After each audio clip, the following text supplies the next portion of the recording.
নমস্কার, বাংলা ক্যানভাসে সকলকে স্বাগত। আজকে আমার রেসিপি ফ্রুট কাস্টার্ড।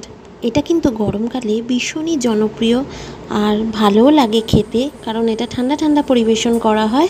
শুধু ছোটদের নয়, এটা সমানভাবে বড়দেরও খুব প্রিয়।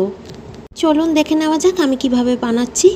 আমি 500 লিটারের দুধটাকে ভালো করে জাল দিয়ে নিচ্ছি। দুধটা কিছুটা ঘন হয়ে গেলে আমি এর মধ্যে 4 চামচ চিনি দিয়ে দেবো। চিনির পরিমাণটা আপনারা স্বাদ অনুযায়ী দেবেন।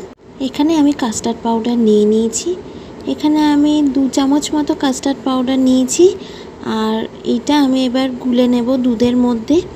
আপনারা চাইলে ঠান্ডা দুধেও এটা গুলে নিতে পারেন। এমনভাবে এটাকে মিক্স করে নিতে হবে যাতে দলা পাকিয়ে না যায়, যাতে কোনোভাবে ক্লট না জমে, তাই ভালোভাবে গুলে নিতে হবে।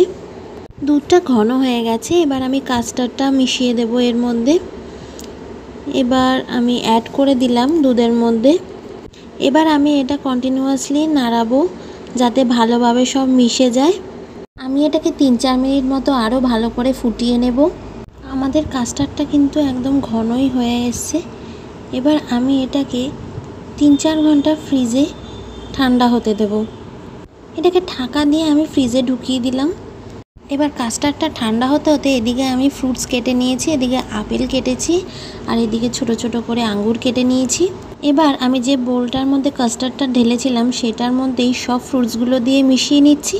আপনারা চাইলে কিন্তু আলাদা আলাদা করে কাপের মধ্যে সব ফ্রুটসগুলো দিয়ে কাস্টার্ড দিয়ে আপনারা মিক্স করতে পারেন। এবার আমি কাপে কাস্টার্ডটা পরিবেশন করছি। রেডি হয়ে গেল ফ্রুট কাস্টার্ড। এবার ওপর থেকে আরেকটু ফ্রুটস দিয়ে গার্নিশিং করে দিচ্ছি। আশা করি আপনাদের কাছে এই রেসিপিটা ভালো লাগলো।